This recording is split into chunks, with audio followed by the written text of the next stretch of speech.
Welcome to Florida Gators Live, episode number 60. And it's kind of weird how we're now kind of not uneventful, but right now we got a bunch of coaching hires, but we already had our coordinator hires, we already had the big time hires. It was kind of just filling out the rest of the staff. Now we're kind of just in wait and see mode until the transfer portal opens up.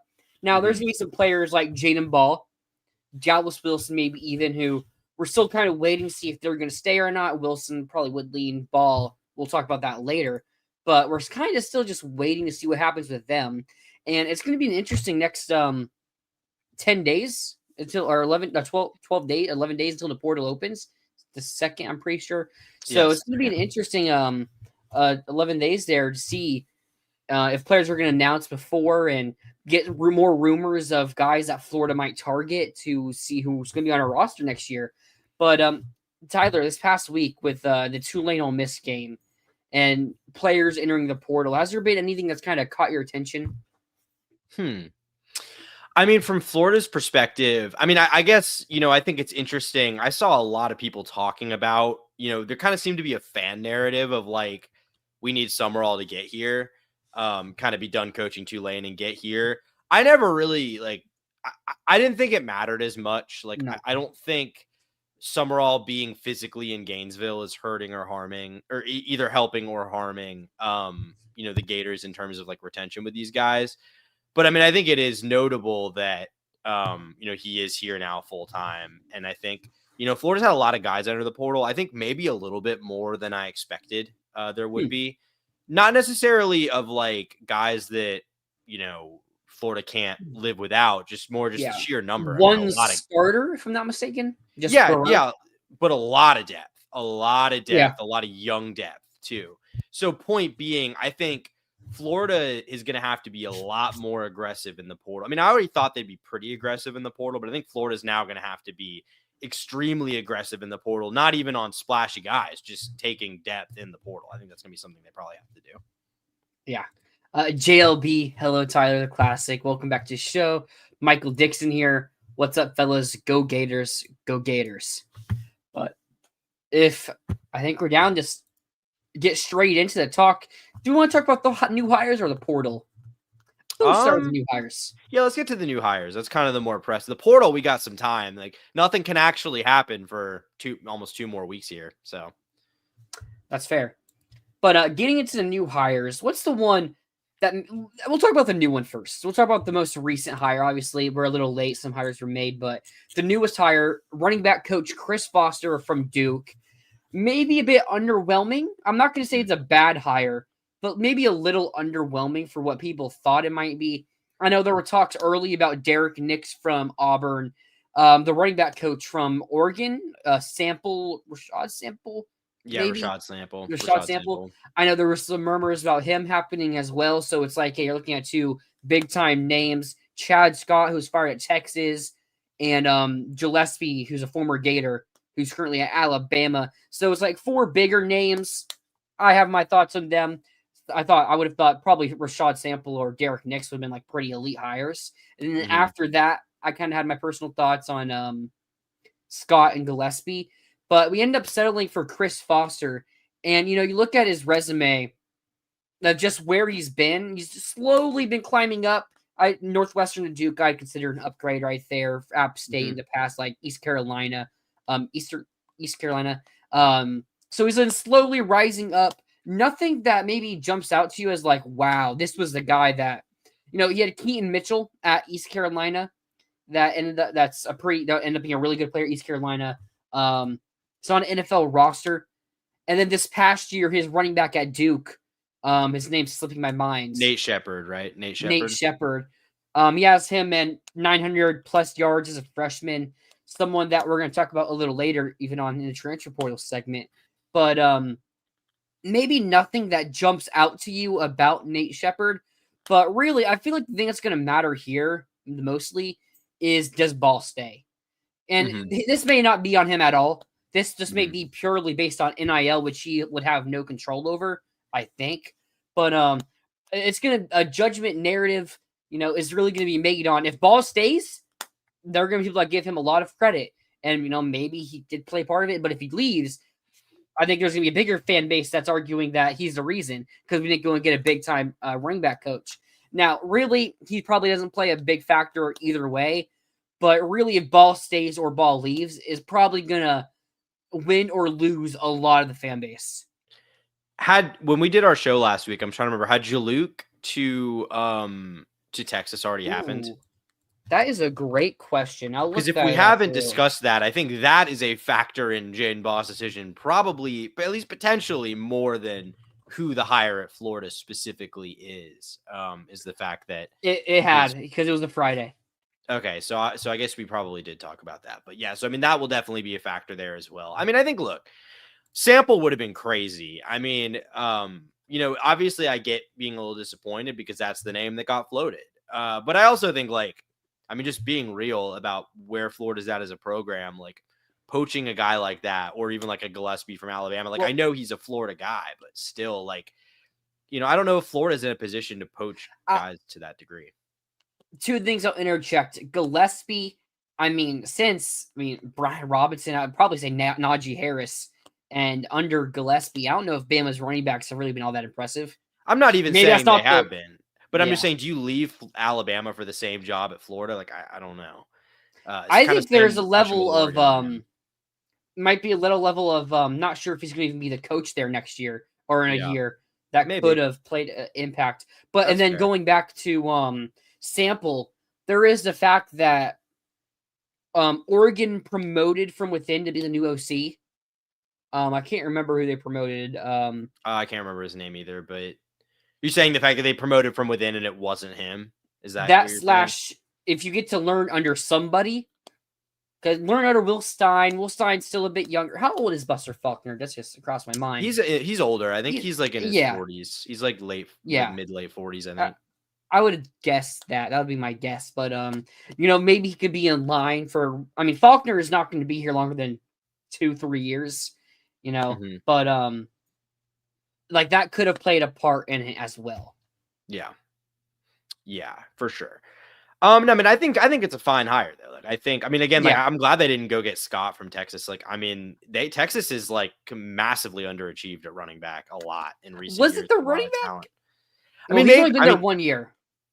Okay, that's fair. Yeah. Okay, so I actually didn't realize that. I thought he had been there multiple years. Okay, that's a little bit more understandable. That's actually kind of questionable that they fired him after 1 year with a bad offensive line, but whatever. I think there's two things there. Well, so they were actually good at running back the year prior. Trey Weiser went for over 1,000 rushing yards the year prior, so there's that. But I think they were just kind of looking for a setup man. What's it called? What's that thing? Just someone to blame. And they didn't fire the O-line coach. So a fall guy. That's right. So they obviously weren't. So they didn't fire the O-line coach. So it's easy to put the running back as the fall guy in that situation. Plus, if they really are trying to get Jaden Ball, he's their number one target, you can go get Jabbar Jaluk. That probably helps you a little bit right there. Yeah, I'm sure. Nah, but I think all things considered, maybe not the most splashy, impressive hire they could have made, but I think it's fine. I think it's getting a guy that's had power conference experience has produced pretty good players. I don't, there's not this is a can't miss guy. This is for sure going to be awesome, but I can't really find a reason to poke holes in it. I think it seems pretty logically sound. Yeah. Moving on to our next hire.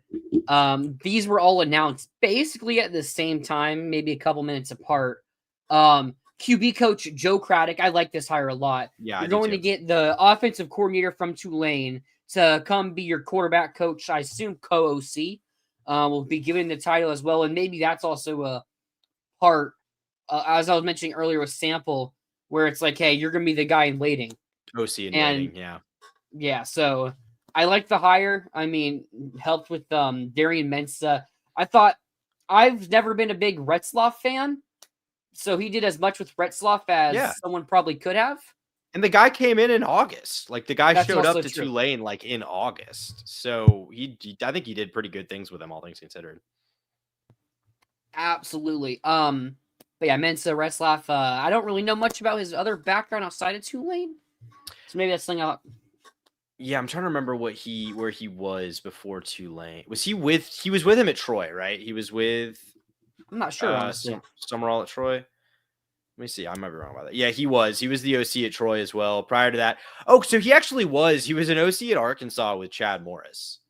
Oh, Yeah, and was with him at well, Morris SMU. called plays, So he right? was the OC for Chad Morris the whole time, the SMU and Arkansas time. So do with that as you will. But look, I would assume Morris called plays, right? probably. I would have to assume so. Yeah. And look, Chad Morris was a good offensive mind for a while. So, I mean, I think hiring, I think Craddock, if Craddock had been the OC hire, I'd be pretty concerned. I would be pretty concerned about pretty that. upset. But getting a guy who did a good job coaching the position and wasn't a bad OC by any means. I don't think the style that he ran is exactly what Florida wants and what you're going to see with Buster Faulkner, but it was pretty successful, all things considered, especially last year.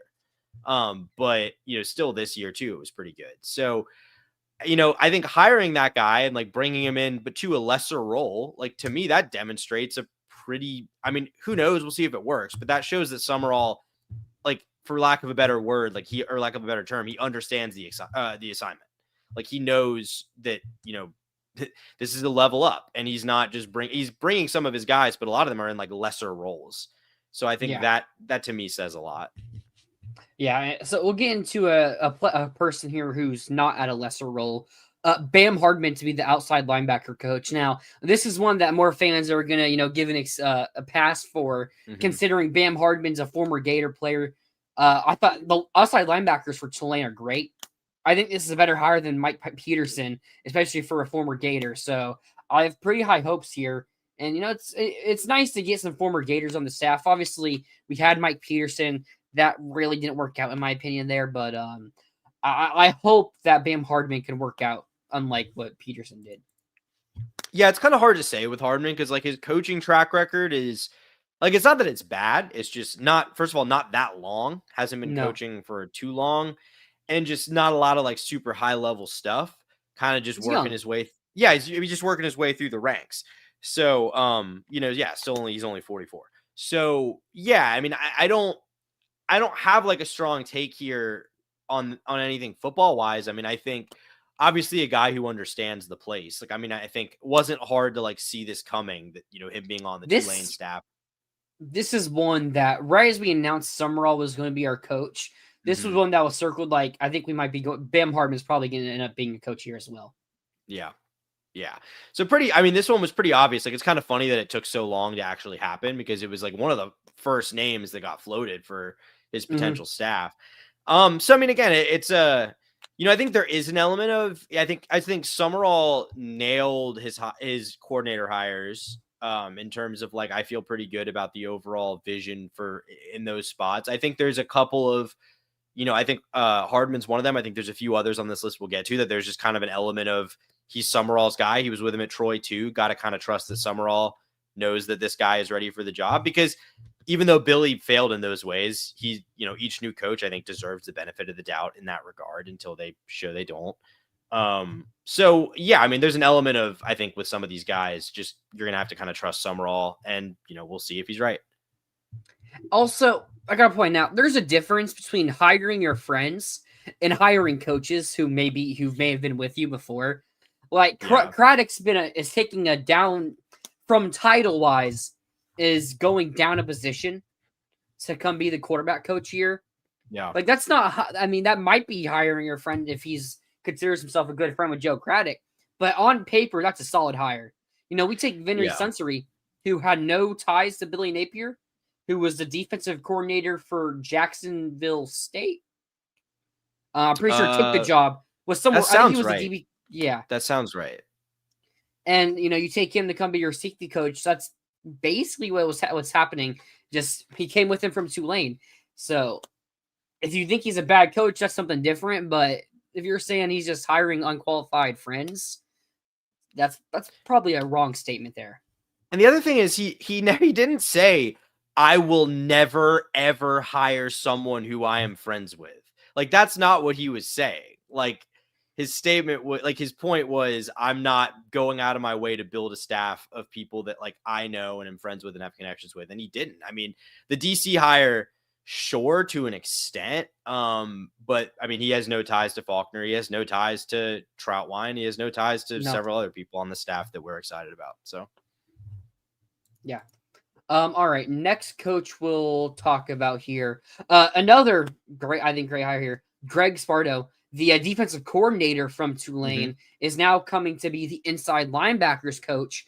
Now, Tulane's defense was pretty bad this year. Like they won a lot of games. Like for AAC levels, it was like solid. But like it was kind of like Florida's defense, though, in the sense that it was like kind of bad on paper, but also sort of situationally decent. If that makes sense. I think that's a great way to put it. Situationally, it came up in big moments situationally. Like they shut down North Texas offense better than anyone else in the country or anyone else who North Texas played. But they had some other games where it's like, oh, that team was better against them. But no, again, you're taking the coordinator. Oh, sorry. You're taking the coordinator and you're making him another position coach. Like the same thing we said with Craddock.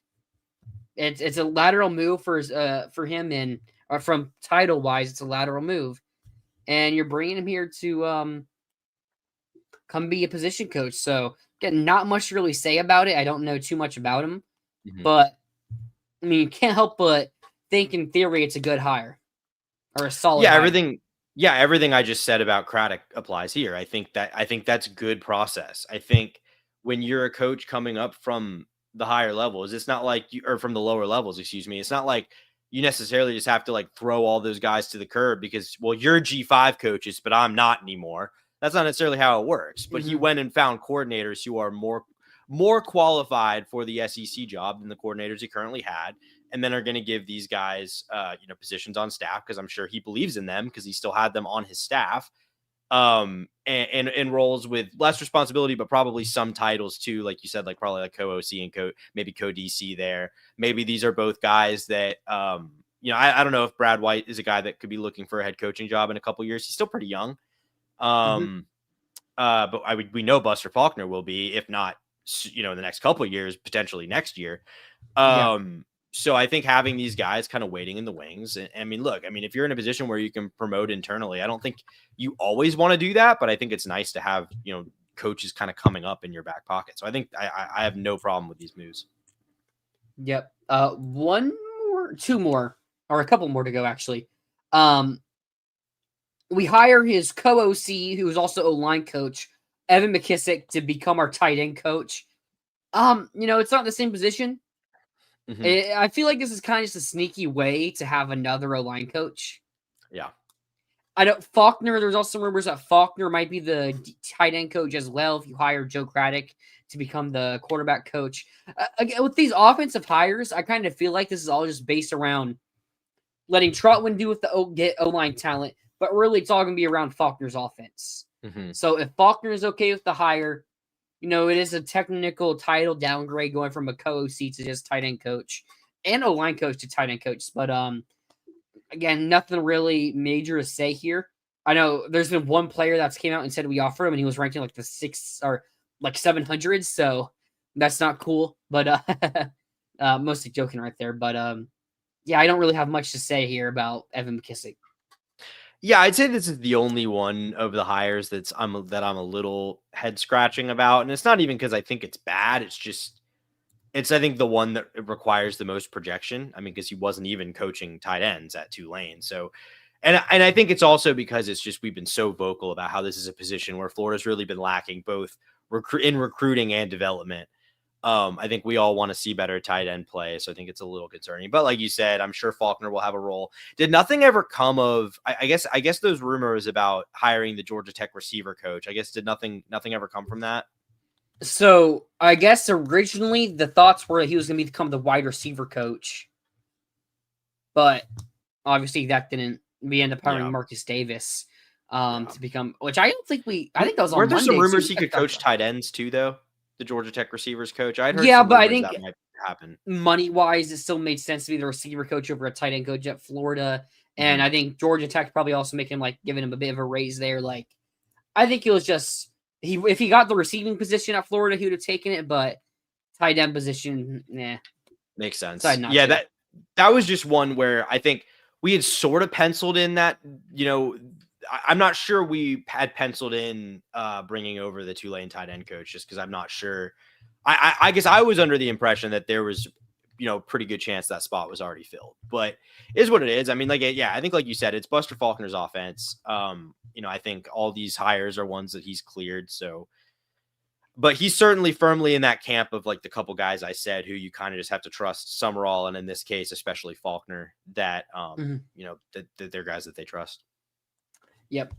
Special teams coordinator. Now, special teams under Billy Napier was interesting because I think you mean to say game changer coordinator, Tyler. I think. Well, no, he's listed as special teams coordinator according to Matt Zenitz. That's I'm not sure you're allowed to call him that. I think that's against the rules here now. Shucks, my fault. But Jonathan Galente, 2 stats here. Tulane offensively finished first in the country in average starting field position, and defensively 13th. So special teams was making really good plays for Tulane. Mm-hmm. They had one. I think they had the best kicker in the American, who's a true freshman. It's gonna be interesting to see what we do with kicker and punter, because we have 2 highly rated kickers and punters on their from last recruiting cycle. So we haven't seen them. The kicker, a lot of buzz, was the number 1 kicker since 60 yarders in high school. So that's one that, it's going to be interesting. And punter, it's like, we don't really know how that's going to fall there, but I feel like you got to trust the special teams coordinator there after what that season was like for them on special teams. And we mentioned defensively making plays, like special teams really can help you defensively there. So given worst starting field position for the other teams. So I'm going to be interested to see what we really do at kicker and punter. Broyles Award nominee this year, I believe. Mm-hmm. They had one of the best. Yeah. What? I said I think so, yeah. Yeah. They had excellent special teams this year. And like you mentioned, their specialists are really good. Like I don't know if Florida needs to poach them. Like you said, Florida's got guys there. But if he feels like, he doesn't love those guys for whatever reason, I think poaching their specialists would be an option, and they're both very good. So you could do worse. Yeah, special teams is kind of weird, but obviously it's been a big problem for the last few years. It was a major Achilles heel under Billy Napier. And I think hard to argue with this hire. You never know, but it's about as good on paper as you could hope to get. Guy who's was regarded as one of the best special teams units in the country this year. Yeah, absolutely. So I'm pretty sure we made the wide receiver coach, corner coach, and safety. Were those announced on a Monday? Last Monday? Or did we cover them last episode? Did we? I don't think we talked about. We talked about Harris. I'm pretty sure. Yeah, you're right. I don't think we talked about Collins or no. I think we did. I'm pretty sure. Did we? Yeah, I think we did. Okay. And then Wilkins is it Wilkins, the retention, the Nichols coach? Yeah. So that was actually. So we got a couple more names here. This one, Dawan Wilkins. Dawan. I'm not really sure how to pronounce. I think. Yeah. Dawan Wilkins, 25-year-old assistant to star/Nickelbacks coach. This wasn't a position that we had, so now you can have unlimited staffers on the field. Yeah. So that kind of changes things a little bit there. So, going from no coach there to a coach, and a 25-year-old one worked previously at Kentucky. 25 years old, and it's already worked at Kentucky and Florida. Seems like someone who could be a rising guy in the industry. So I'll be interested to see if Dawan Wilkins, how much he really provides.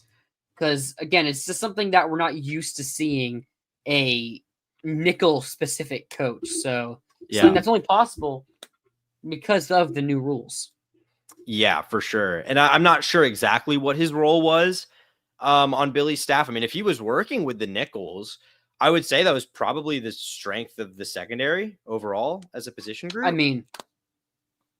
I don't know. I mean, Denson was injuries happen. Like, that's on him? Gates had some nice development at times. He struggled to Yeah. stay healthy. Denson was pretty up and down, but had moments. Yeah, I mean, I don't know, maybe grasping at straws there. But also, I mean, it seems fine when you've already got a cornerback, say, at a safeties coach. Like, I don't know exactly how significant that role is, but it's just him and Chapman are the only technical retentions, right, from the Napier staff.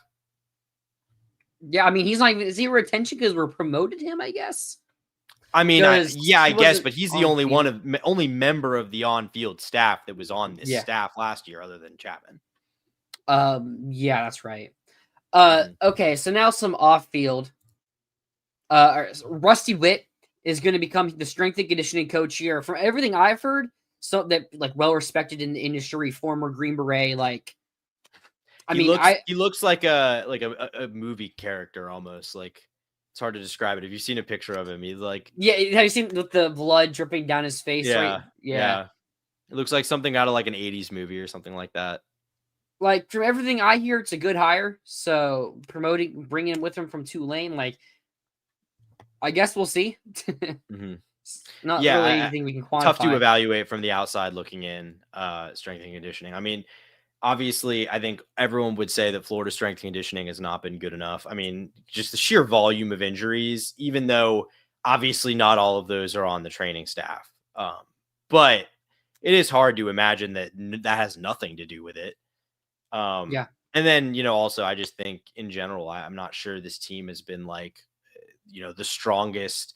Like, I think they could have handled or could have, been good for upgrading there the last couple of years. So yeah, I mean, it seems fine. It's like, again, it's like a lot of these, there was a couple, I think the Troutwine one was like the one that was like, yeah, that's huge. Obviously the coordinators, I think a lot of these are like, sure, seems logically sound. Like, I think it will probably be fine.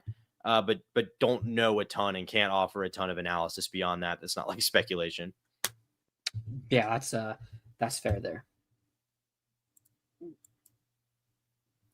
We got to talk about our Jacksonville Jaguars. Yeah, we do. A little bit, at least. I mean, let's see. What's going on in the Colts game? Are they clinching a playoff spot tonight? Okay, Colts losing right before half. Yeah, it's about to be halftime. But I mean, yeah, we clinched the playoff. I forgot. We clinched the playoff. We will if the Colts lose. Yeah. Yeah. But I'm too worried about that. But hey, it'll be nice to have it officially clinched there. Yeah. But I mean, just a dominating performance in Denver. Yeah. Like, oh man, I was nervous going into that game and those first couple of drives. Yeah. That Denver defense, the first half, that Denver defense was giving up nothing easy. No. Like, even our touchdown to Parker Washington was fully covered. Like, just perfect ball spot on the ball to Parker Washington. Good catch from him. Like, nothing was coming easy in that first half. And then at the end of the half, you saw saw a couple of things start to slide Jacksonville's way. And then, in the second half, T-Law played perfect. I mean, it was just nice to see us get a big-time win. And now I'm waiting for people to start respecting the Jags. Yeah, I don't know. I think like Liam Cohen said last week, it's never coming. But no, I mean, like, that was crazy. It's hard for me to, like, being a lifelong fan of this team, like, coming to terms with the fact that they're actually just good. Like, there's no, like, most of the times when the Jags have been good, there's like, it's kind of fluky or it's like lucky or something. But Eddie Pinheiro is about to attempt a 64-yard field goal. Eddie. Oh, is it good? No, it's short. It's just short. Oh, wait. No. It doinked. It doinked off the crossbar. Yeah. Yeah. No, but it's just wild. Like, the Jags, like, just coming to terms. Like, I've slowly gone from being like, well, I think we're good. I'm not sure we're like great, but like, man, I don't know. I think this team can play with anyone the way they're playing right now. Like, if this is how they are playing coming into the playoffs, this team can absolutely win a Super Bowl. Oh my God, that was so close. But yeah, because it's like 2 years ago in 2020, or 3 years ago now in 2022.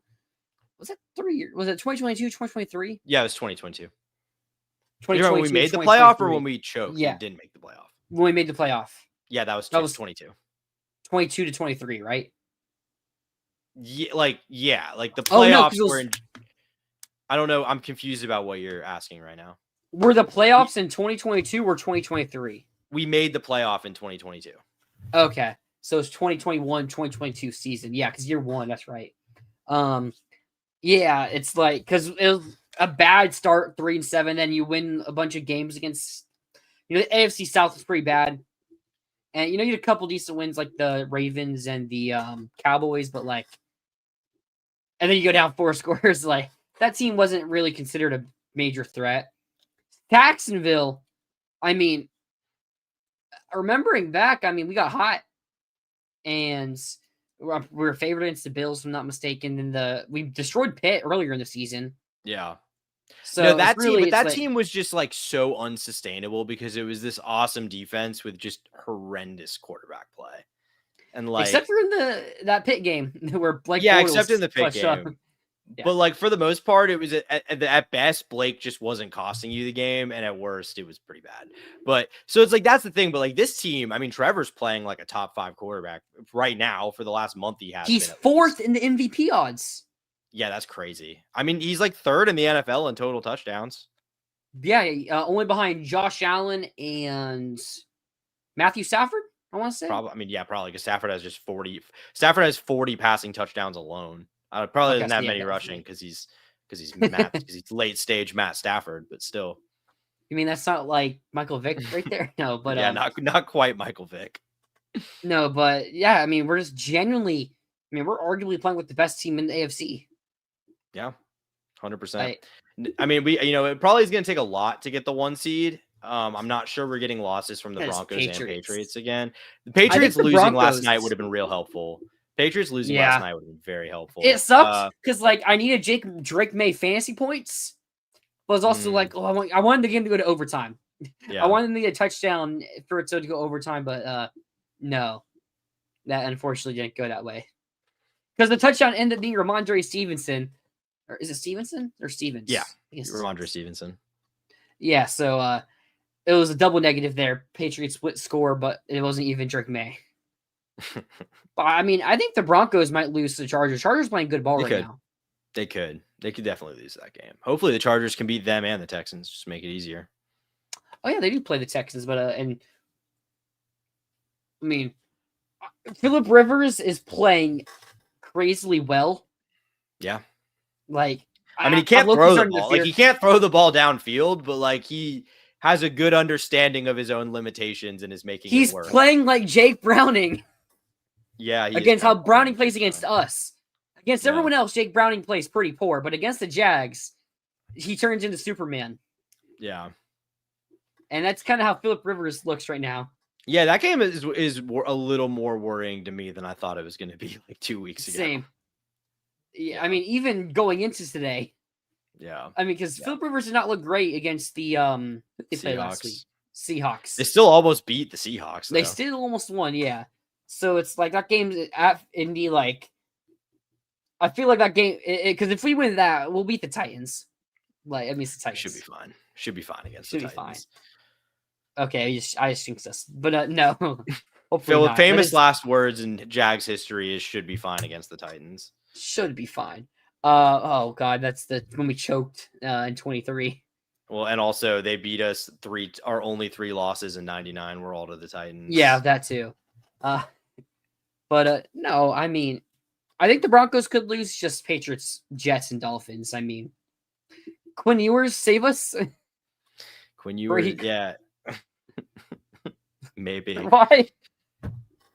Why, man? Like they face Tyler Huntley, Brady Cook, and Quinn Ewers to end the year.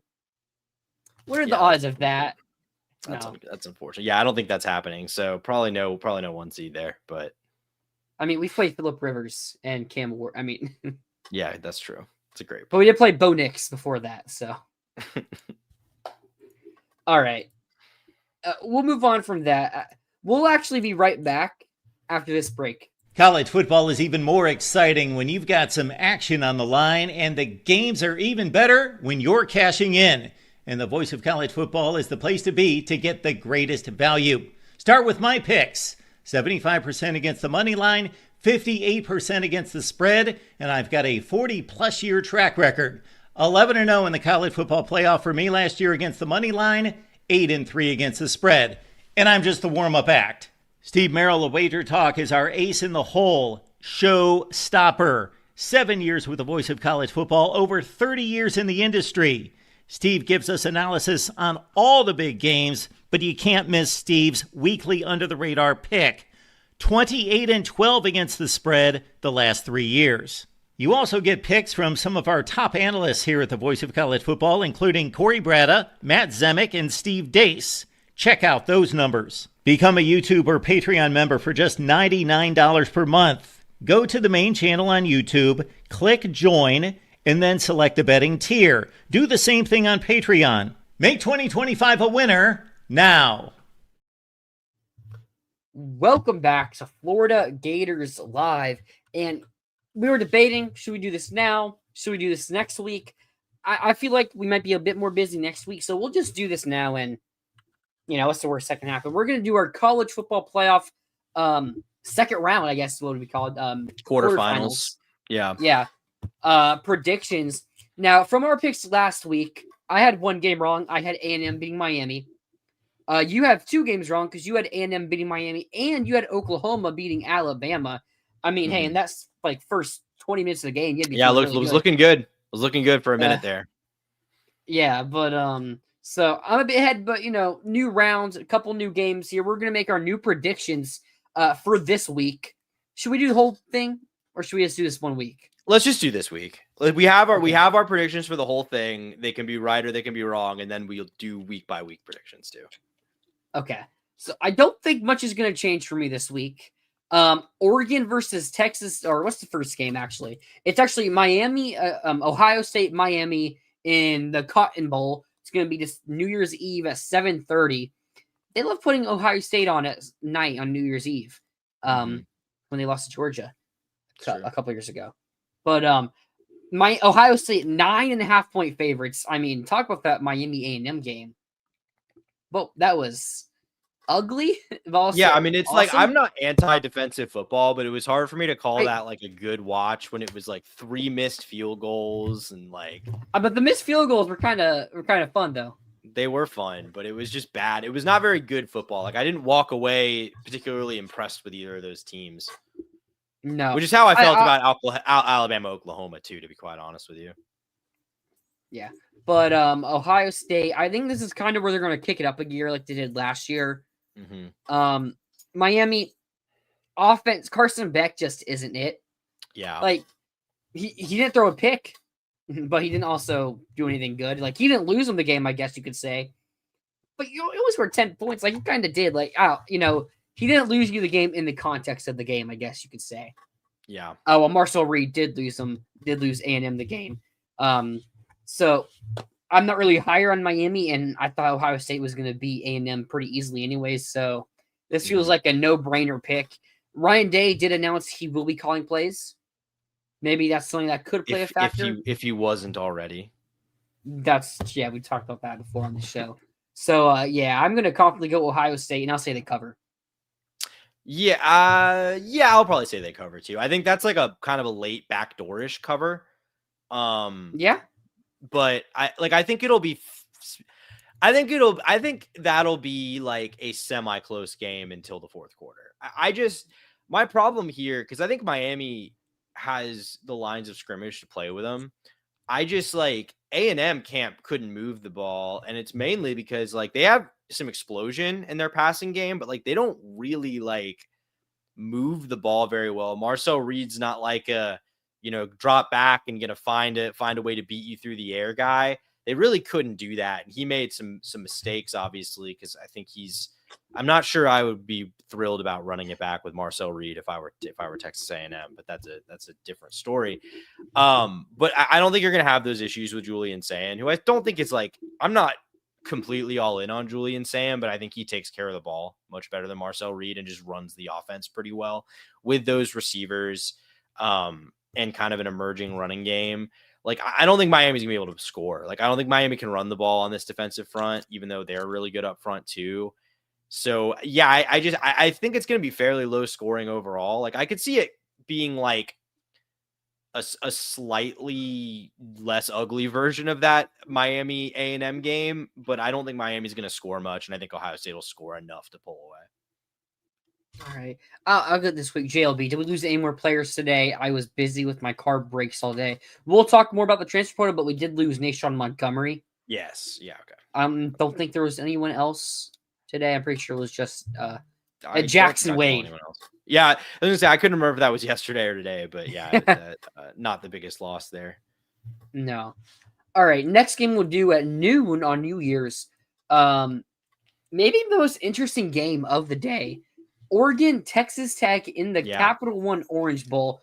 Very so I have a friend who's an Oregon fan. He got the Oregon Penn State game earlier this year.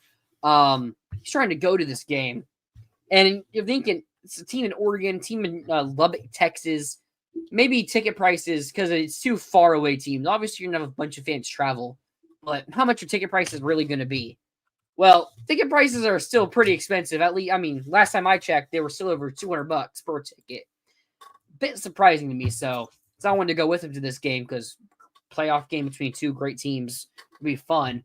But that's probably looking pretty unlikely at this point. But you got Oregon, Texas Tech. Oregon's defense, is it a problem? Yeah, I mean, it might be. Look, that game was a lot. I mean, it was kind of fake, but it still was more dicey than JMU was would driving be. on him early in that early game, and then late in the game too.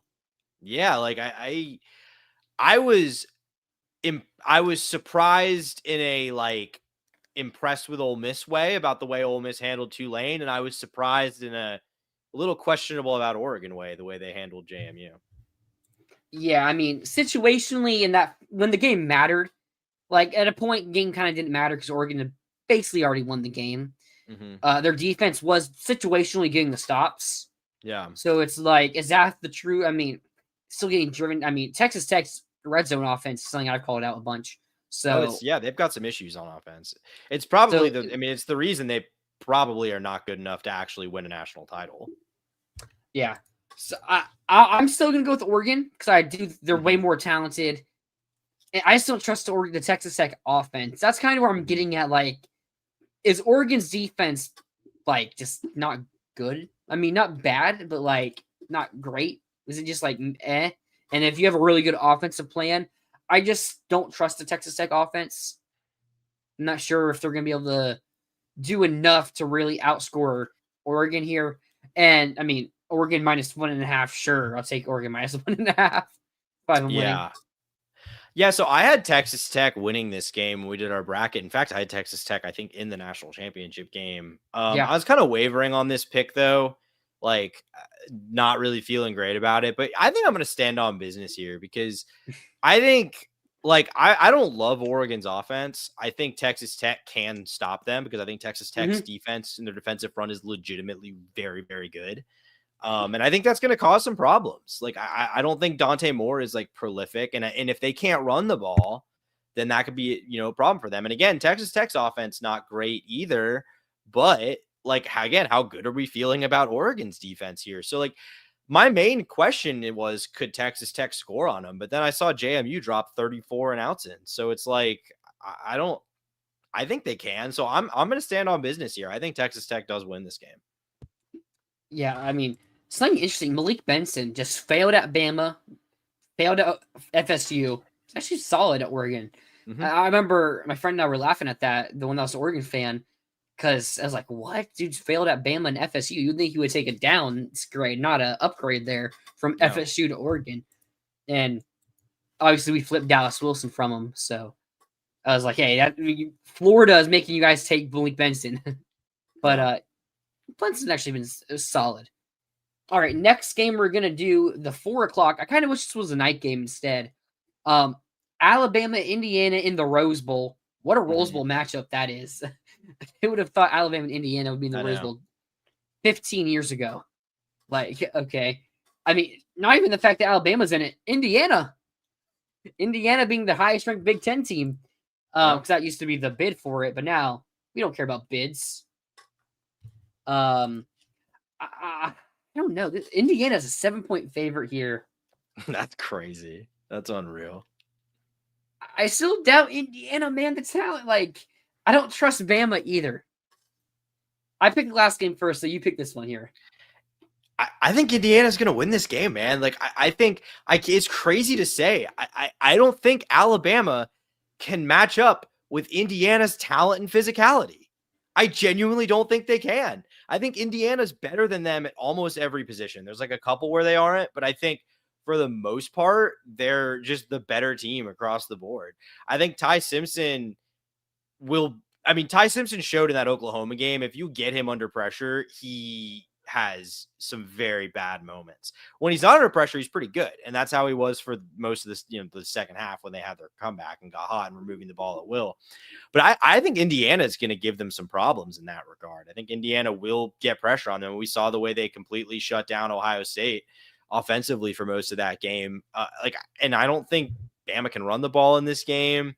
I think Indiana will have some offensive success because I think ultimately their offense is better than Oklahoma's. Like, I just think Indiana's the better team. They're going to win this game, I think. Yeah. Ty Simpson was starting to cook in the second half. Because they weren't getting pressure on him. That's true.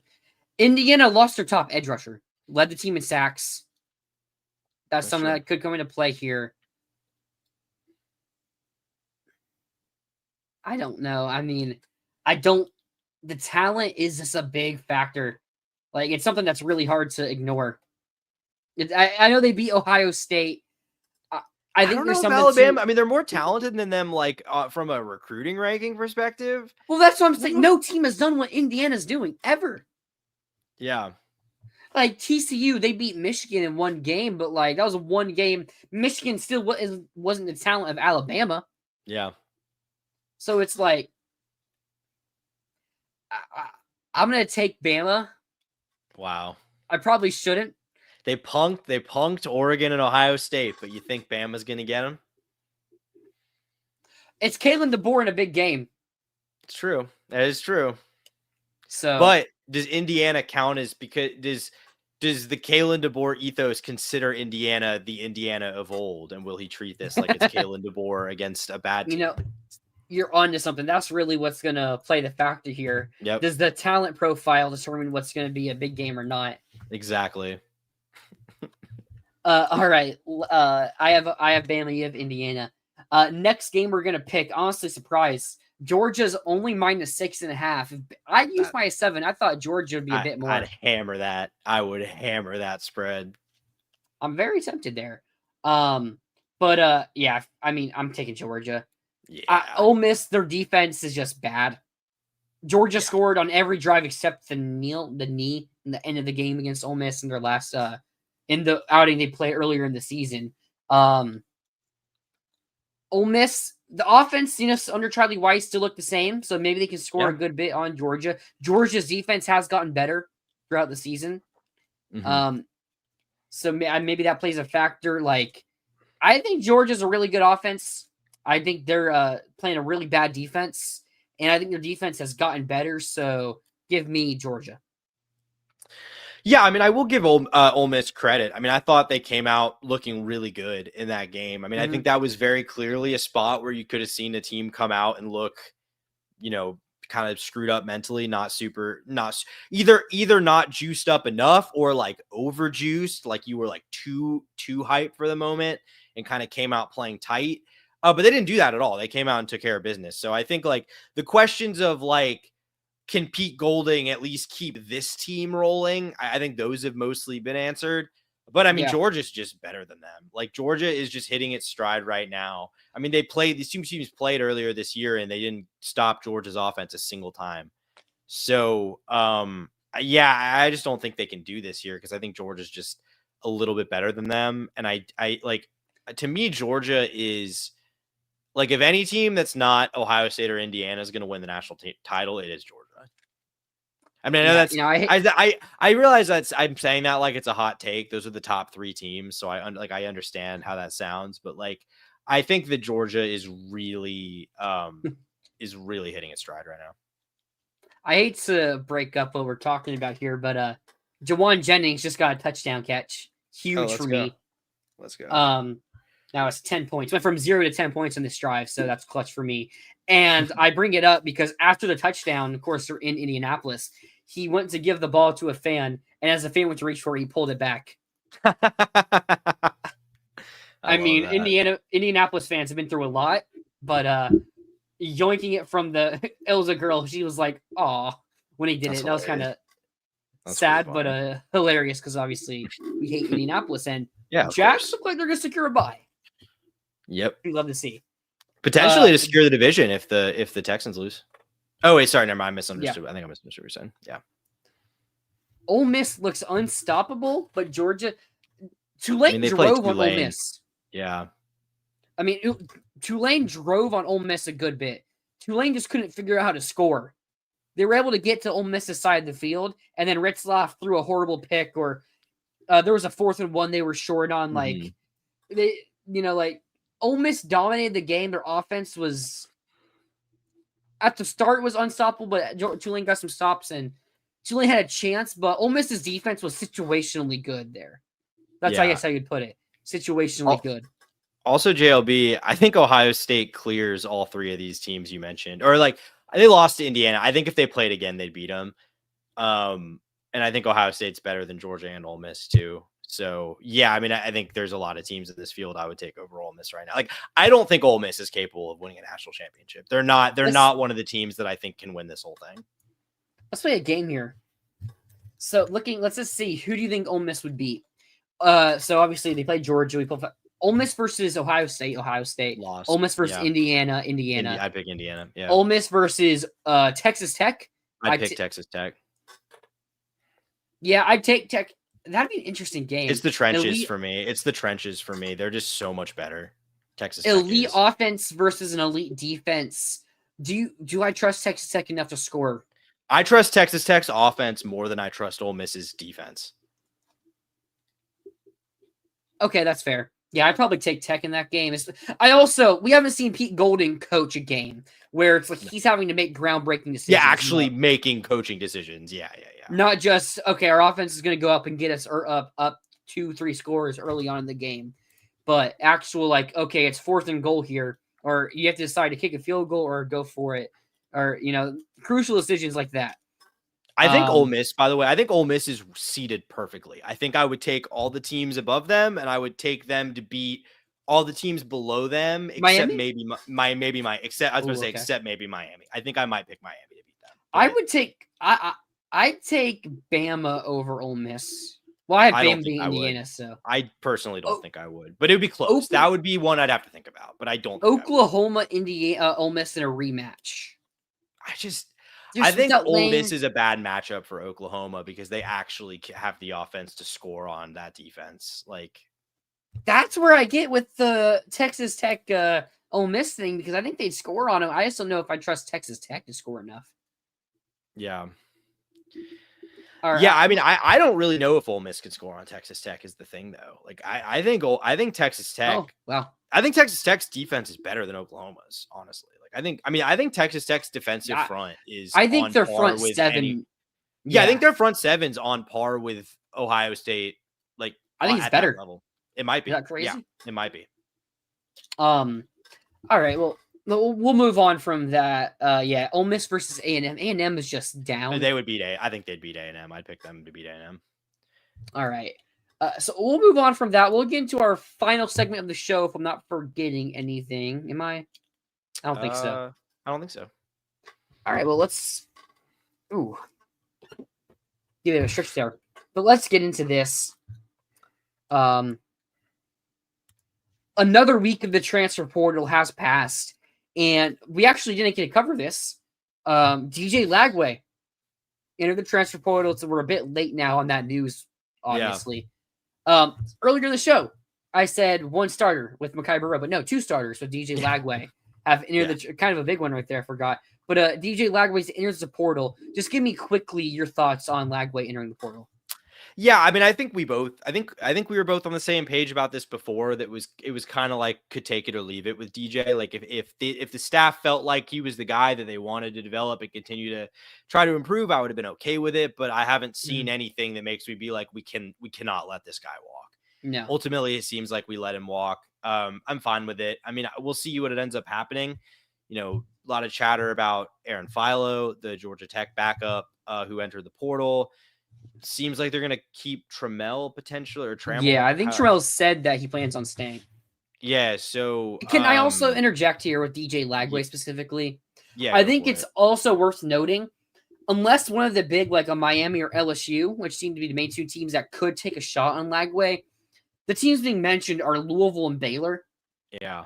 Like, I think there's too many good portal quarterbacks for one of those schools to go after him. There's some good portal quarterbacks.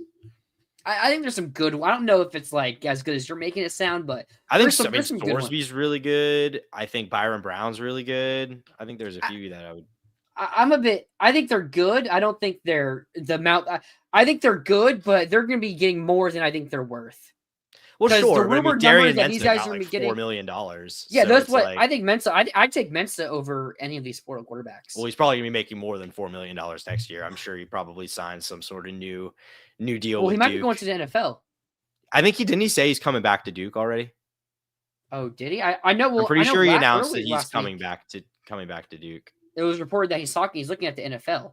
I thought I saw that he decided not to and is coming back to Duke. I think that's what he should do anyway, and probably what he would do. I think I saw that he did do that though. All right, but yeah, like I don't think the quarterbacks, the top tier ones, are really worth $4 to $5 million, because that's what On3 posted earlier, that these top quarterbacks like Sam Levitt, Sorsby, Byron Brown.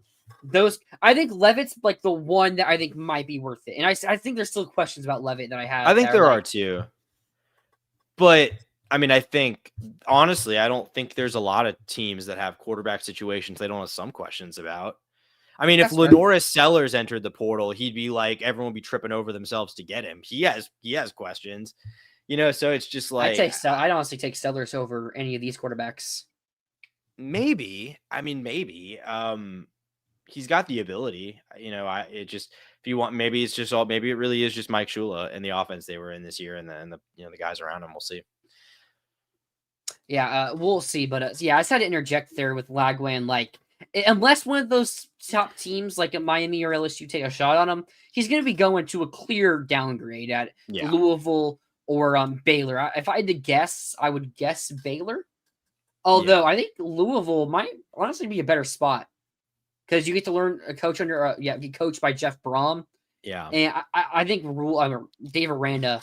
That's very much a lame duck. That's a lame duck situation at Baylor. Yeah. I feel like that's just going there because that's where his dad went and that's home. Yeah. Which, going back home isn't like some negative thing, but like the situation Baylor's in right now kind of just feels like settling if you're them.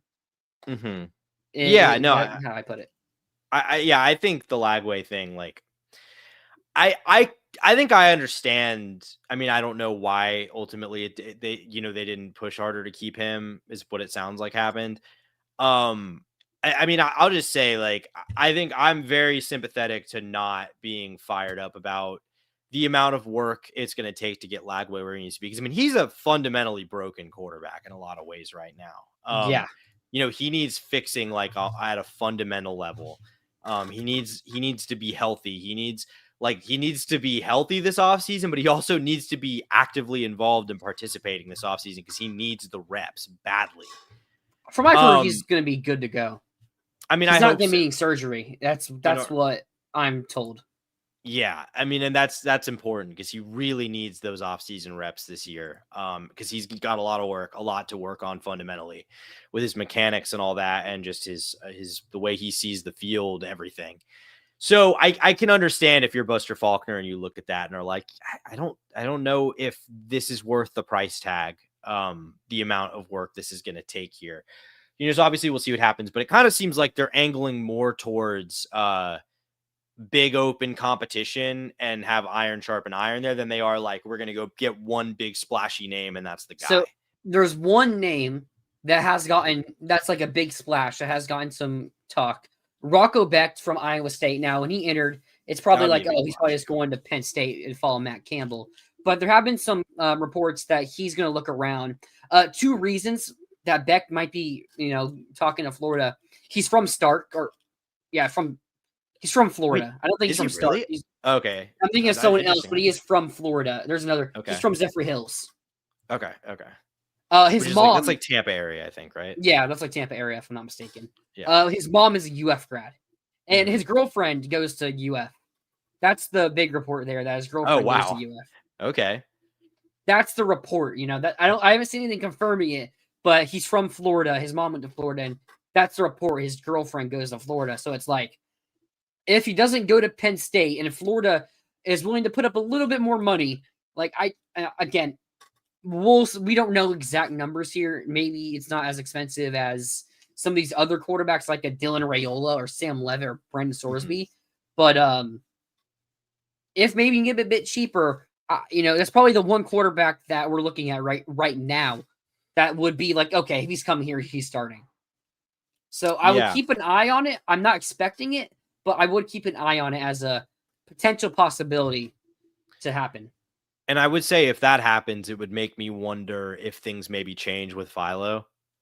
I think getting Rocco Beck to be very different than getting like a Kenny Minchie, where I think that's very much still you're openly competing. Like I'm not sure Philo is coming for a job that he's in all likelihood not going to win. Oh yeah, if we got him, I would not expect Philo to be the quarter. I wouldn't expect Philo to come here, although it's like, because would he want to be a third year in waiting? Yeah, it's possible. But it's also like you're talking about budget management. I don't know if this is the case. I don't know if Colton Joseph, that's his name, right? Colton Joseph. I'm not sure a guy like Colton Joseph and Philo would be mutually exclusive. They might not be. So from what I've heard specifically about Colton Joseph, not necessarily in relation with Philo, but the two would play a part. His agents are pushing him away from competition. So I would maybe, if I had to guess with Colton Joseph, it's still too early. The portal hasn't even officially open. If I had to guess, I'd probably see him taking like a Big 12, maybe a low Pac-12 or an ACC school starting job, and not going to compete here like Florida. Maybe FSU would be. FSU would make a lot of sense with what they did with Thomas Castellanos, but I wouldn't expect him to be coming to compete. But again, maybe we're just giving him the best offer, and it's like, hey, it's really more about the money. And if it doesn't work out this year, he can still transfer. He still has more eligibility to where he can put more tape on to go to the next level. Yeah. So sense. He has been linked to Virginia Tech. It would make sense. I know I've heard some stuff about them. He is from California, so he's not from Virginia. So that's one thing where it's like, oh, well, he plays ODU. He must be a Virginia or DMV kid. So it makes sense for him to go to Penn State. But or Virginia Tech, sorry. Yeah. But he's not from Virginia Tech. But it's like if James Franklin is sold on Joseph as a starter, then it's like it would make a lot of sense for him. And there is also the connection with Ricky Ronnie, the Old Dominion head coach. Ricky Ronnie was a longtime OC under James Franklin, so they have a relationship. Like Franklin was on the sidelines at an ODU game earlier this year. Okay, so he has.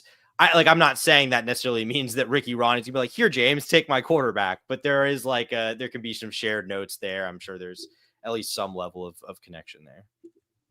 And yeah, so we'll finish off two QBs. We'll talk about finish off Kenny Minchie from Notre Dame and Aaron Philo. I would like to point out, if I'm not mistaken, Aaron Philo, he's gotten a grade bump after not playing or after not starting at Georgia Tech. So obviously they're like, okay, he's a better quarterback than what we graded him out of high school. He's developed. He's been growing a little bit. So that is something that should be mentioned because it's like, we're taking a kid who was ranked in the 700s who, started a couple of games while Haynes King was hurt, but, he didn't go out there and prove that he's some elite prospect there. But he's gone up a little bit in his rankings there. Like it shows that scouts are also seeing his practice, the little bit he has played, that he's not just a guy who hasn't played who was ranked in the 700s. He's a bit better than what they suggested.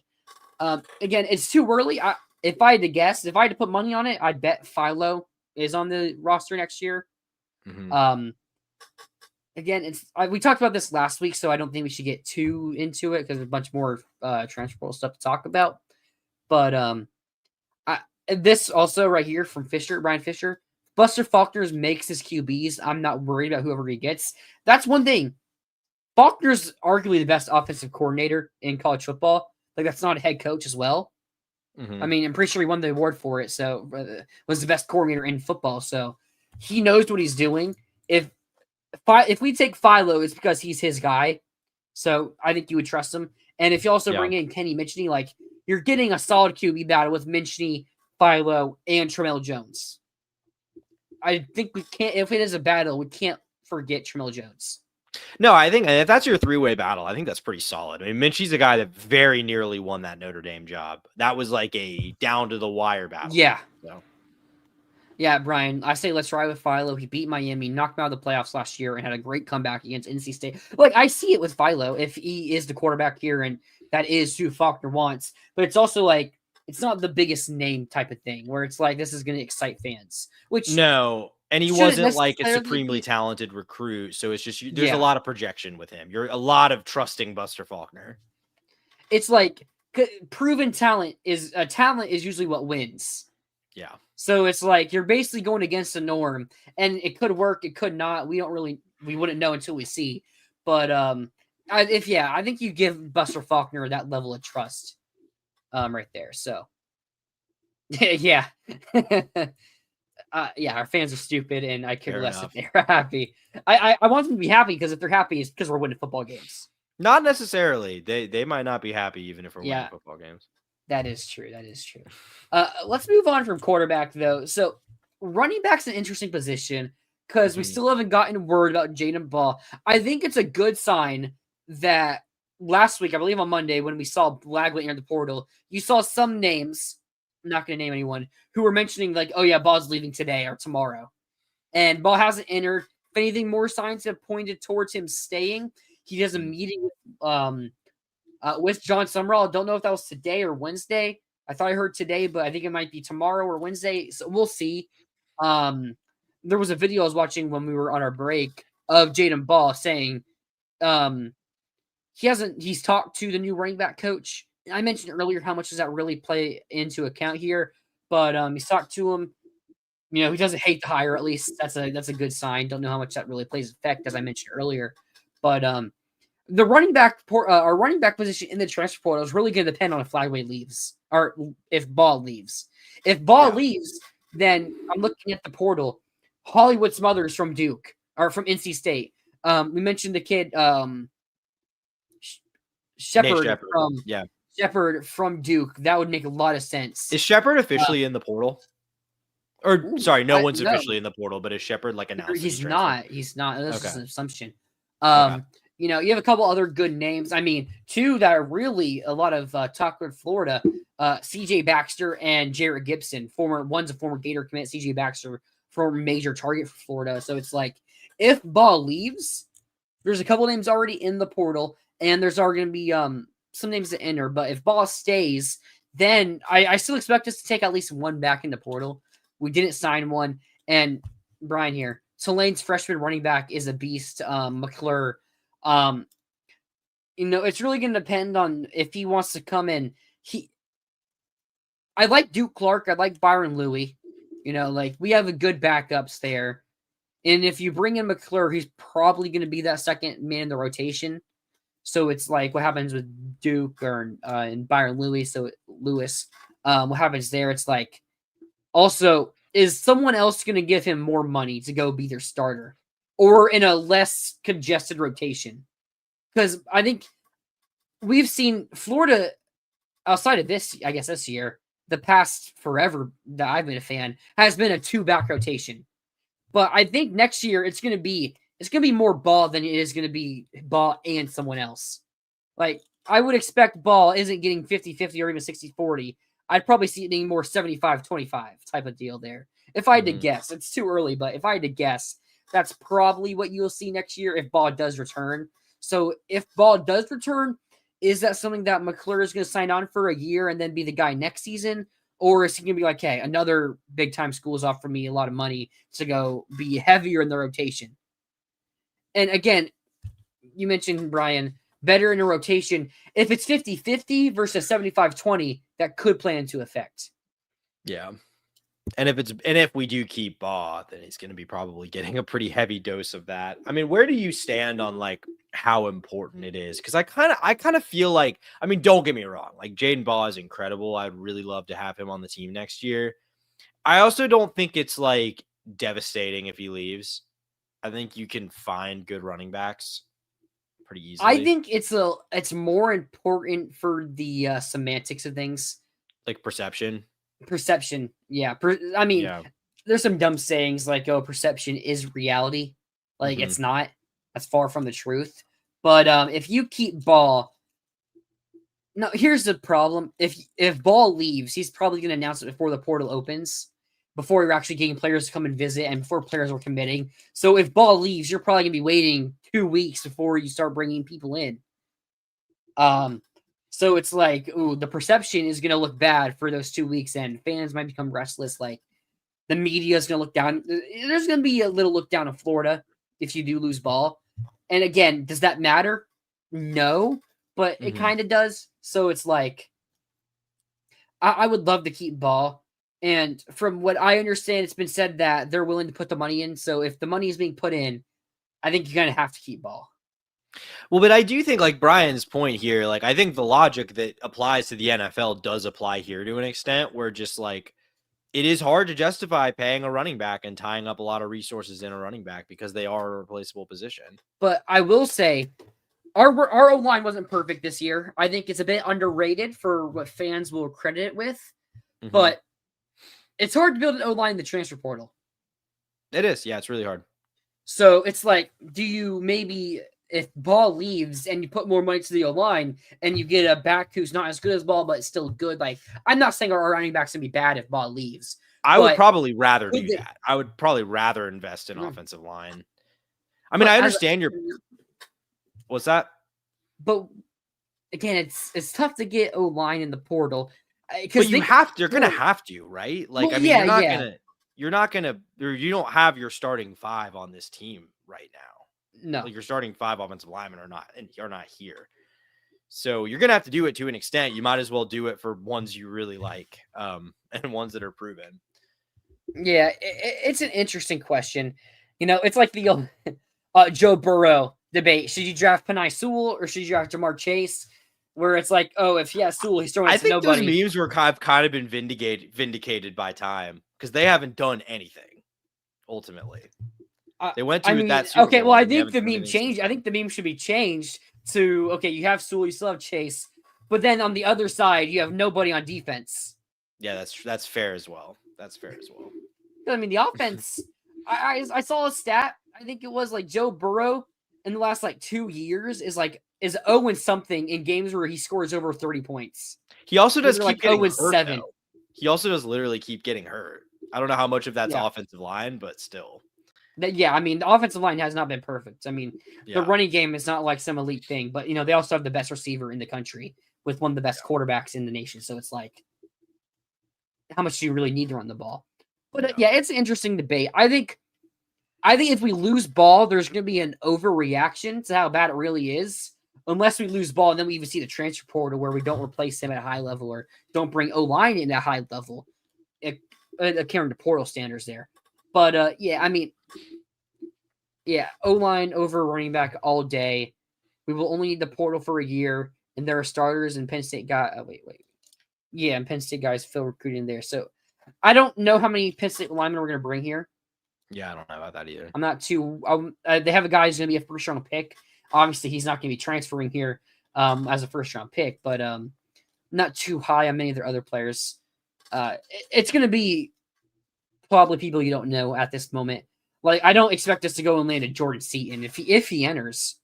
I mean, I guess Dion might be coaching still. I don't know. It seems like, I mean, at this point, There's no rumors against it. That's the thing. At this point, I would think he probably is just because nothing's happened. But also, you can't tell me that doesn't have like March stepping down written all over it. Like that situation has like a random spring exit written all You're over right. it to me. But, and then they have time to leave through the portal there. Yeah. Yeah. I also like to bring this up, and the guys we have are going to be way better coached. Yeah, Sure. we do have some good players. Now, I've heard some concerning things about Westfall. I'm not sure he's I think left tackle is one you got to go into the portal for. That's where you got to go and spend in this transfer class. That's kind of where I'm like, okay, you could convince me Caden Jones is the right tackle next year.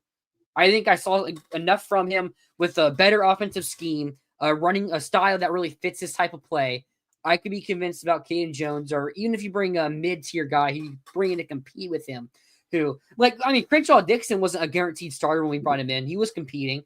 Like, if you could bring another one of a Crenshaw Dixon in, who end up being really good for us, and then you could a bit cheaper, but you need to go and get a left tackle. Yeah, I feel like that's a bit of a non-negotiable.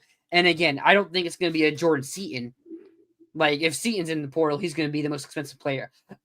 He's going to be the most expensive non-quarterback to enter the portal, probably. probably. So it's like, I'm not saying that you have to go and get him, but you need to go and get a left tackle who's proven and a good player, preferably at a high level. You know, there's going to be good players from the lower levels who enter the portal, but I think you probably want to go with and get trench one. play, I think that's a big question mark with trench play. I don't really trust it. Like the moving up from a higher level, like an FCS or G5 move up, like that scares me. Even with like guys who are really good. Brennan Crenshaw Dixon. Yeah, I mean that's coming from the G5, and I mean like even that, like it worked. I wouldn't say it was like like a unquestioned success. I mean Torrance was an unquestioned success, for sure. I mean Torrance was like. Torrance that barely even counts. That like barely even counts. But wasn't Torrance an All-American at Louisiana? Yeah, that's what I'm saying. I'm saying like that was a guy who moved up from the lower levels and was like a slam dunk pickup for us, but also like not quite the same situation. We probably also wouldn't have got a Torrance if it wasn't for the fact that it was Billy. He played for Billy Neighbor. Yeah, I mean, no, I think generally speaking, I just think it's hard to project how trench guys are gonna translate to the SEC compared to like a receiver or a running back or even a quarterback to an extent. Yeah, right here, you overpay for QB, edge, and left tackle. I agree. I mean, this cycle, I don't think we'll pay. I probably don't say we overpay. Again, that's just my opinion. I don't think Florida's going to be needing to go after an edge really necessarily. Yeah. I think Harvey Denson from Tulane, who just entered the portal. But a guy that you would have to overpay for, like a big time. Well, so Denson's interesting. We'll kind of move on. I'll finish up here about O-line actually real quick. I think you're going to need to go get that left tackle and bring another depth piece in or someone to compete at right tackle at a minimum. And then I think you're probably going to need to only bring in one or two interior guys. Jason Zanamella announced he's returning. Mm-hmm. TJ Dice, he's coming off an ACL injury, so it's like your freshman year ACL injury. That's something that's not good. But from what I heard before the injury, Dice was actually really killing it in practice. Roger Kearney announced he's also returning. Njaya Harris, he hasn't announced if he's returning yet. 2-year starter, good player. So it's like, if you keep Harris, Kearney, Dice, Zanamella, like you could convince me that that's 3 starters right there on your interior. But I would also probably say you probably want to go and try to find a proven guy to go, or at least get some competition. At least get some competition and depth. Yeah. So interior is a little less of concern. And I mean, if Harris leaves, you have to 100% go and get a certified starter. But if not, you probably want to go and get at least some competition. Okay, we'll move on to edge here real quick now. Jaden Woods hasn't announced he's returning yet. I think he will. LJ McCray announced he is returning. I'm hoping at a pay cut. Yeah. If not, I mean, I'm pretty sure we've talked about it on the show, the like financial irresponsibility. Like the players we put big money into this season did not reciprocate that in return. And LJ McCray was one of those players. And if he didn't take a pay cut, maybe he breaks out this year. Maybe he does. Maybe he breaks out this year. But like, I don't know if history says that's going to be a highly likelihood. But I do think McCray, because I thought we were going to need to take more edge rushers because you do need some depth there. Because it's just Jaden Woods and KJ Ford you bring in, but you also keep LJ McCray. I think an interesting look here, Harvey Denson from Tulane, who had 8 sacks, 11.5 tackles for loss, was all AAC, was the highest graded pass rusher in the country, if I'm not mistaken. Like Pacific rushing the passer there. So, it's coming from a lower level, but production. The interesting thing with him, do you know where he transferred from to go to Tulane last year? I do not. I'll give you a hint. It's probably the one school you wouldn't want it to be. I'm still not. It's Texas Tech. Oh, okay. Now, I don't know if they burnt some bridge there or if it was just him like, hey, I'm not playing here. And they brought in Romello Height and David Bailey on the edge group there. Yeah. Those two guys will be leaving this year, so they're going to be needing edge rushers.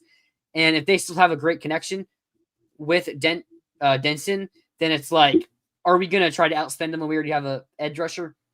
Probably not. But we do need to go and get one more guy. And if Texas Tech doesn't go after Denson, then I could see I would like it to be him. But yeah, your Woods, is probably going to start next year. Had a really good season. Some even putting him as a freshman All-American. McCrae's returning. If he can stay healthy, and maybe we can see anything. Because it's not even like it's if he's healthy, he's good. We don't seen McCrae do anything good. Oh. And it's like a freshman year, you get a discount, but then he only played 3 snaps this year. So we don't know if we have taken that next step or not. So hopefully he took a pay cut. But yeah, you need to go in the portal and get probably one more edge rusher there for the team to succeed.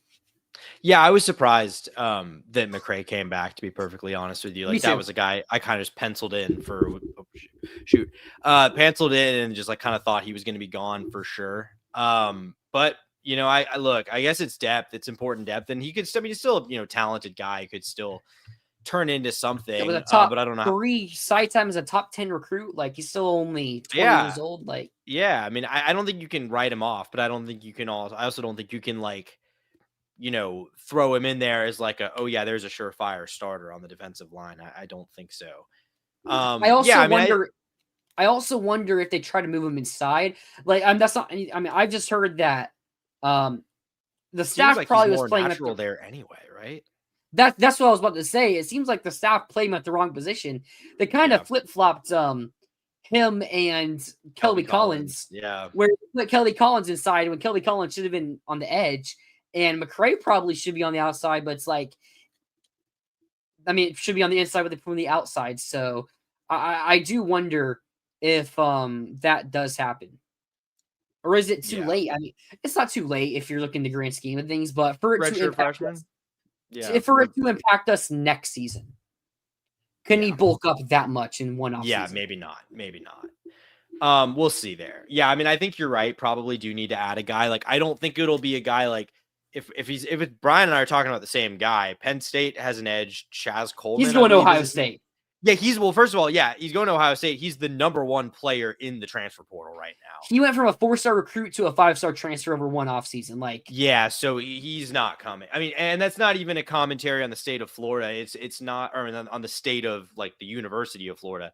That's not a position Florida's going to spend like that for. No. So I don't think Florida's getting a guy like that, but I'm with you. Probably is an area where you have to add some like moderately proven depth, like maybe a power conference rotational guy or a solid G5 starter.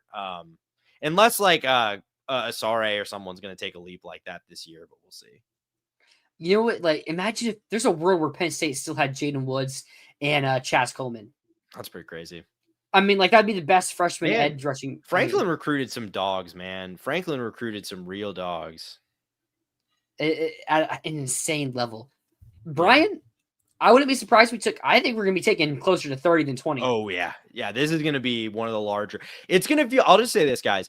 It's going to feel really foreign for a lot of people, just compared to how Billy did things. This is going to be a significantly more portaled roster than what any of us have been used to.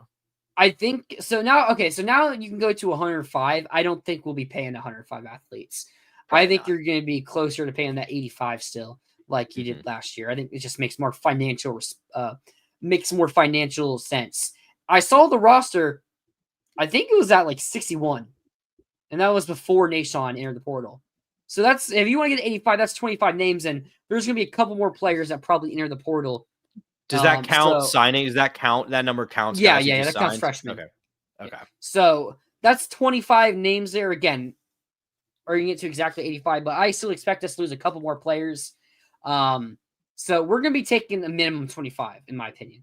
And I think it's going to be closer to 30 than 20 at least. So, yeah. Yeah, it's going to be a massive portal class. That's why like a lot of these positions, like there's no position we're going to talk about that I'm not sure Florida's going to take a guy at. So because they're going to be looking for depth. They're going to be looking for starters. They're going to be looking for young projects. They're going to be looking for everything because this team is going to have a lot to replace. A kicker and a punter. Like he had an all AAC punter as a freshman, our kicker who's a freshman. It's like, I mean, maybe the recruit we got just isn't that good. And it's like, well, hey, we got a guy who's the best kicker and there's a freshman, like just take him. That's another transfer there that could happen. So, and we don't know what's going to happen with the punting situation. Like I'm less confident in the punter and the kicker. So we'll see what happens there. But like that's just 2 extra spots that could happen that you don't even think about. And I don't think it's like a stylistic choice from Summerall either. Like, I don't think you're going to see this level of portal, additions every year, but it's just the state of all the movement with the coaching change. Yeah. You literally have to do it. You're not going to have the depth. Like, even if Florida ends up retaining most of its key players and starters, you still are you're having a lot of depth leave. Like a lot of these guys that have left in the last week or so are guys that were at the very least going to be like depth and rotational players next year. So I'm going to look. No way. How did we only take 6 transfers in Billy Napier's first year? I know. It's kind of wild. How many did we lose? Decent amount. We only took we lost like Hopper. We lost like a few guys in that.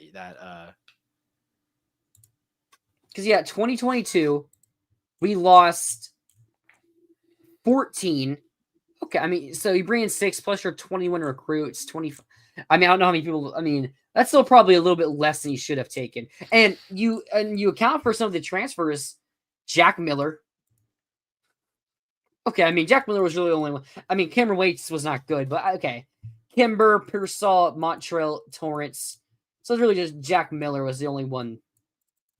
But it's like they also had that Louisiana team had good players that went elsewhere. Kyron Lacey, the cornerback whose name I'm blanking, covered him at LSU. Literally can't remember his name though. Yeah, I'm pulling them up right now.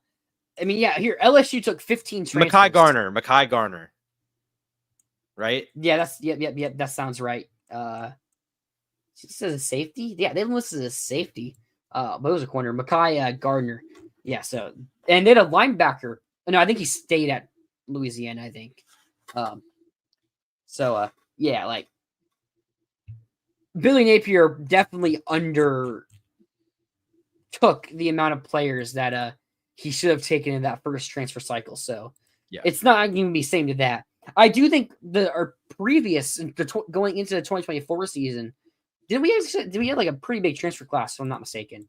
Yeah, it was just guys like Slackman who didn't play a lot of them. I should say they were just like there were whiffs in that class, but it was like decently big. Also, that also included Zandamela and Grimsley, DeAndre Robinson, and Grimsley. Like, so that's 3. And I mean, Cormani McLean was a walk-on transfer too. So we had some inflated numbers there. Yeah, I guess we'll go to the next position, safety, because I saw something. So Jordan Castell entered. Mm-hmm. Yeah, our long national nightmare is finally over. So a name maybe to look out for: Old Dominion safety standout Jerome Carter III. 2 years of eligibility. I'm not sure if this is this year. How many? So he had 6 interceptions, which is second in college football. So that'd be this year, right? I think so. So he had 76 tackles, 6 interceptions. Old Dominion safety James Carter. He's from Lake City, former teammate of Jaden Robinson. We need safety. Yeah, go get this kid. That seems like a no-brainer. You said he's from Lake City? Lake Wales. Or Lake City. Wow, yeah, go make that happen. Jaden Robinson's teammates, that's crazy. Yeah, go make it happen. We need a couple safeties, including at a minimum 1 starter. at a minimum one starter. So Jerome Carter, that seems like a name that would probably be your starter at least there. So yeah, that would be a good addition there. But no, we're still gonna need. I expect Stubbs to stay. I'm not high on Stubbs. I kind of think I'd rather him not stay. But he's going to be one of your depth pieces.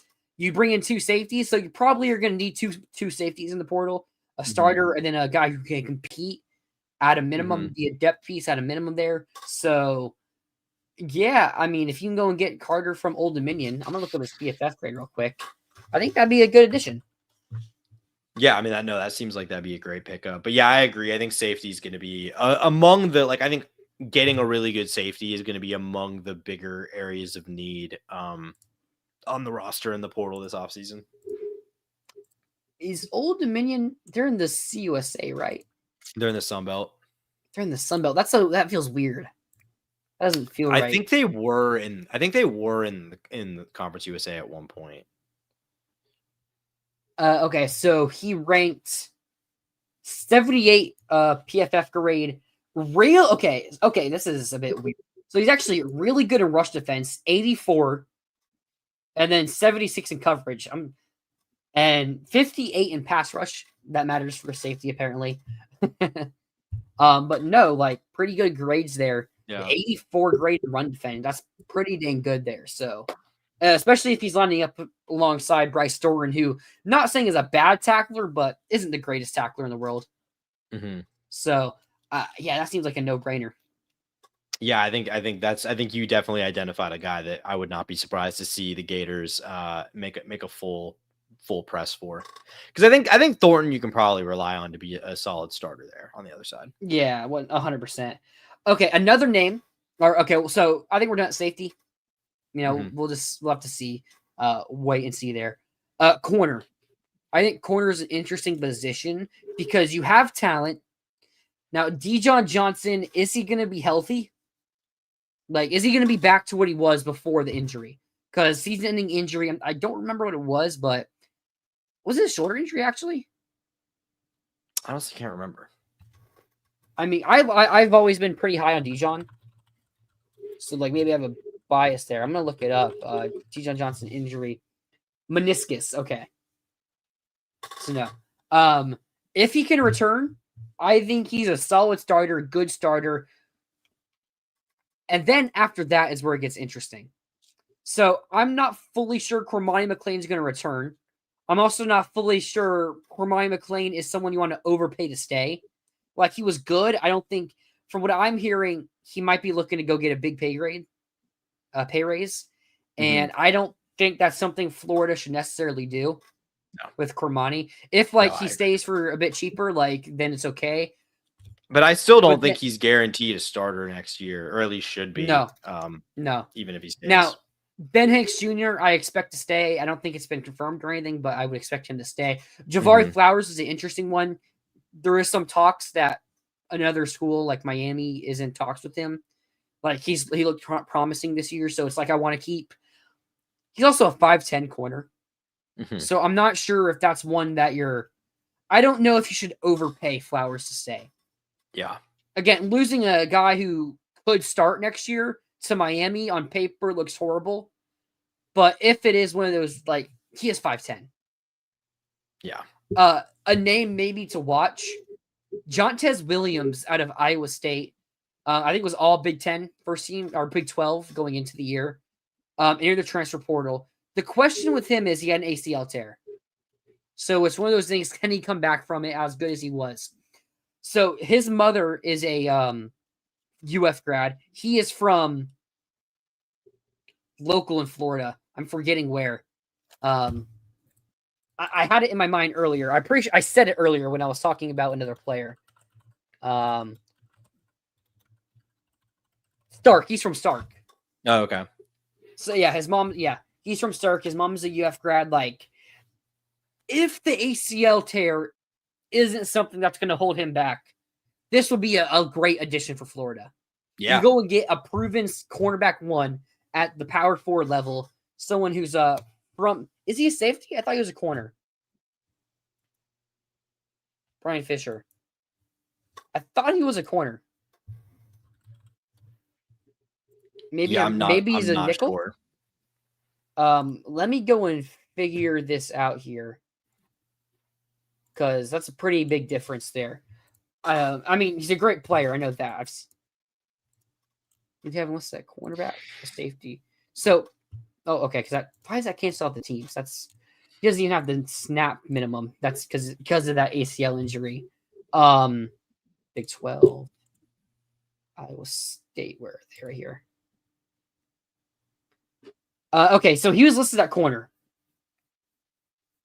So, we're talking about Jontez Williams, corner out of Iowa State. He played 165 snaps at wide corner. And teammate Dion Broomfield was his coach. So, I mean, I'm assuming you're from Florida, but like he's from Stark and everything. So, yeah, our corner. Like, I think if the injury isn't something that's going to be a long-term factor or effect for next year, I'd love to go and get Jontez Williams. Yeah, I mean, no, that seems like a great target. Another area where I think Florida probably needs to go get at least one starter, very clear, high level starting caliber player. I mean, yeah, I think this is going to be, just generally speaking, by far the most interesting portal period since the transfer portal has like really been a thing for Florida, just because there's so many positions where you need players and just so many roster spots available to go get them. Yeah. So we'll try. Well, we've been on here a bit longer than anticipated, so we'll try to run through these a bit quickly. Linebacker Childs and Jaden Robinson expected to stay. Robinson's signed. Oh no, I don't think either of them is signed, but they were two names that were mentioned that might leave. But like Robinson's reps like told the media that he's coming back. Okay, yeah. So, and then Childs is expected to stay. I think he's said he's staying, but hasn't signed yet. Which the two guys, I think, are two of the early guys that might leave. So I don't expect us to really go looking in the portal for receiver linebacker. Or for linebacker. Yeah. Maybe looking at depth at worst there. Yeah, that's probably the area where you're like best situated moving forward, like position group. And then we look at defensive line. Mekhi Barrow enters the portal. You're starting nose tackle. I've seen some overreactions. Like he's a good player, but like it's replacement level in my opinion. I had someone say your highest like 5 paid players: quarterback, left tackle, edge, 1 DB, and nose tackle. And I'm like, there's no world where Mekhi Barrow should be a top 5 player on our paid player on our roster. So, dude, Santana hopper me now. Arguably better. Another defensive lineman who entered the portal. Like those would be good guys that can compete at worst depth pieces. John Walker from UCF is who I'm more looking at to be like the nose tackle. A guy from he hasn't entered the portal yet from Kentucky. I mentioned him a little bit ago. I'm forgetting his name, but yeah, like Burrow. It's like he's a good player, but he's not a loss where we should be like we're making a huge mistake. Mbachu has announced he's returning, or he's announced it, but it was also in the same article that he's one of the players that are expected to return. Jeremiah McLeod, I want him to return. Have you seen his Twitter? Yeah, he's been kind of wilding a little bit. He's just been one of those annoying players. I guess you could say, where it's like he's not being anti-UF, but he's also just being like. He's kind of the new age kid who like posts a ton, which is what it is. There's a lot of these guys out there now. Yeah. So I don't know which way that's leaning. I'd like to keep him especially because defensive tackle depth is something that's hard to come by in the portal, and I thought both the freshmen were pretty good. So I'd like to keep him for the at least the long term. Moving away from defense, receiver. VB3 is returning. That was really never in question. Nashawn Montgomery enters the portal. Replaceable, young, talented guy you'd have liked to keep, but we move on. Mazel gone too. Yeah, Mazel gone. I think we've covered. No, we didn't cover that. I don't think we did. No, okay. I like Gross. I think he's someone who could make an immediate impact. Maybe not necessarily as a true receiver, but at least as a playmaker, kind of like a Trey Wilson role. we got guys. I'm not too worried about receiver. I expect us to look at some in the portal. Eric Singleton, a lot of history with Buster Faulkner at Georgia Tech, now at Auburn. Still had 500 yards, but a bit underperformed. QB play was a big factor for that. A lot of Auburn players have entered the portal, so I wouldn't be surprised to see Singleton in the portal and for us to go and get him. I'm not too worried about it, but I would expect us to get a name or two from the receiving room. Yeah, I think you're just going to have to build up some depth there at the very least, because you don't have, like, even if you get Dallas and VB3 back, you just don't have, like, the depth. So, yeah, I agree. That's an area where I think you're going to look for, like, a solid but not great contributor. I will say, I'm very curious if Singleton would be an option from Auburn previously. I think Trey Wilson's an interesting one. I kind of thought he was going to leave. I haven't heard anything about him. You're right. Honestly, I just kind of assumed he had, but you're right. He hasn't actually said anything. Like, I was just such an assumption on my part that he was not coming back. Frankly, Yeah. I don't think he should. I feel like this might be a both sides should move on kind of thing, but I wouldn't complain. Yeah, I'm 100% right there with you. I'm the money he's making too. Like, yeah, I kind of just like let's move on here from this one. Tight end room.